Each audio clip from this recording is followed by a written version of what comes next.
What's up, YouTube? Welcome back. Remington R1. You guys have probably missed this gun for quite a while. As you can see from the thumbnail, we have yet another issue with this firearm. We've had a lot of issues with this firearm over the years, and that's because we use the crap out of this firearm. One of the recent things that had gone wrong with it was the slide stop slash, sometimes arguably, slide release had gone ahead and worn along with the detent. So the detent that interacts with that was a little bit worn. There was also a gouge worn out of the slide stop. So it was letting my slide launch completely off the firearm. We got that fixed. And in the meantime, we rebarreled the firearm. That's a story for another day about the rebarreling. So now it has a bar stow barrel in it. We're breaking that in right now. We're trying to see how we like that. It's a match grade barrel. It was fit by Barstow.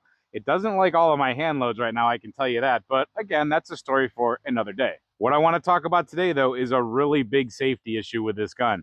Not just this gun. This is a Remington R1, and this is a 1911 style firearm. This can happen to any 1911, in my opinion. And you definitely need to see this. Many of you that watch the channel know that I like to routinely clean my 1911s. I like to break them down to every single last little piece, get everything super sparkling clean, put them back together, and then I'm just happy with that. I like to have nice, clean 1911s. We always do something called a safety check after we do that. It's pretty standard in the 1911 world to do a routine sequence of checks to make sure that you put everything back together again, because there's 50-some pieces, depending on what type of 1911 you have. You can have like 52, 56, probably 60 if you hadn't, if you tried hard enough. But the bottom line is you want to go through a sequence of checks. Those checks revolve around the trigger, the backstrap safety, and the manual safety, and the way it interacts with the hammer. There's a lot of little parts in this area and down the backstrap of this gun and attached to that trigger. If you don't have things right, weird things can happen, really weird things. And even when you think you have things right, parts can wear. And in a gun like this that you've put a ton of rounds through, like we have, and keep in mind, we've used this as a 45 Super / 450 SMC and a 40 Super, so this gun has had very hot ammunition through it. It does maybe have a little extra wear on top of the hundreds and thousands and thousands of rounds we've put of 45 ACP and 45 ACP plus P through it. So we already had some wear issues here.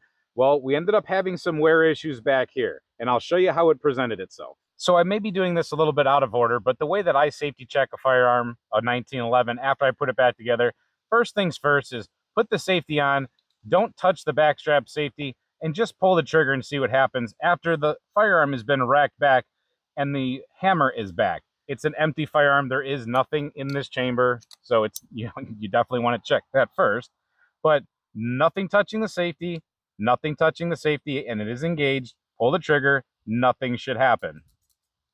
Now the second check we perform is we go ahead and we depress that backstrap safety, we pull the trigger, nothing happens. Next step would be drop the manual safety. So now we do not have a safety here.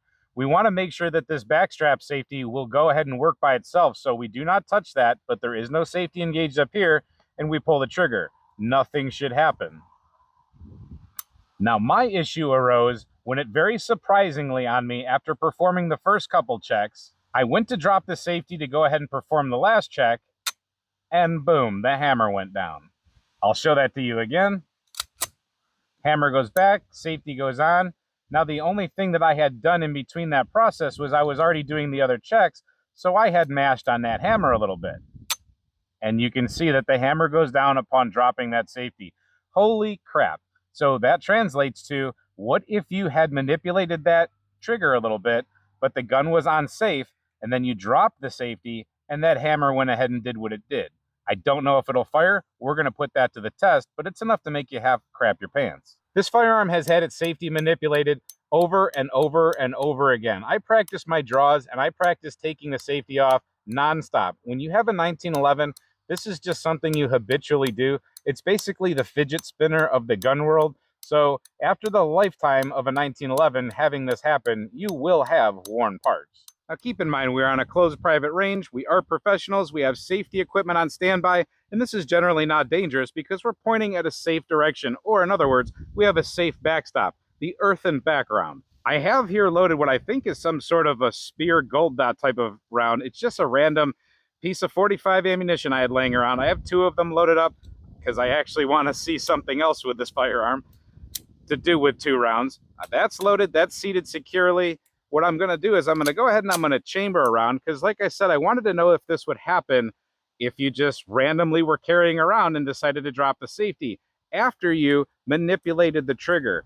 So we got a lot of trigger manipulation for whatever reason is going on, and then we're going to drop the safety. I'm assuming the hammer's going to go down, and hopefully the gun doesn't go off, but let's see what happens. Okay, it did not go off. There should be some kind of a safety mechanism going on in there. I'm not going to get into the details of the 1911 and every single piece and part, but I just wanted to double check that. I didn't think it would go off, but I wanted to make sure. One more time. Okay, it did not go off. That is good news. Now, this is a Series 80 firearm. There is a Series 70 that could act differently. I'm not sure. All right, so let's be honest. Who won the bet with themselves whether this thing was going to go off or not? I honestly didn't know. I know that there's safeties in place, but you never know. And in my opinion, the condition of this firearm right now is in disrepair. This is not a properly functioning 1911. It needs to be serviced by a gunsmith, a professional gunsmith. And thank goodness that we have one right here with us. Camera guy is our professional pistol smith. We're going to have him take care of this right now in the snap of a finger. And due to the safety of the YouTube community, we can't show you any of that. So sorry, you're just going to have to take our words for it. We fixed the gun. And I know that inevitably somebody will say, well, the gun didn't go off, so what's the big deal? And here's what I say to that, is that you never know if you're going to have to use this in self-defense. And if you happen to unholster this firearm, whether you disengage the safety on the downstroke when you're unholstering or on the upstroke as you're bringing the gun up, if you disengage the safety and the hammer drops down like it is right here, you're not going to have a gun ready to go. It's not going to be in a condition that can be firing. So that would mean you'd have to somehow get your hammer back. You'd probably instinctually rack your slide back or something like that, probably causing a jam. So it would just be a mess. Hope you enjoyed this little safety tip video. It's something I felt that was important. Like I said, I don't know what would happen to Series 70 gun. It could be a different story. That thing might fire, or it might not. Let us know in the comments what you think. How many of you have actually worn out a safety or a slide stop or anything like that for that matter? Thank you for watching this video, and until we see you next time, stay safe, have fun, and keep shooting. Hopefully we do not get blown away by a tornado here in a second.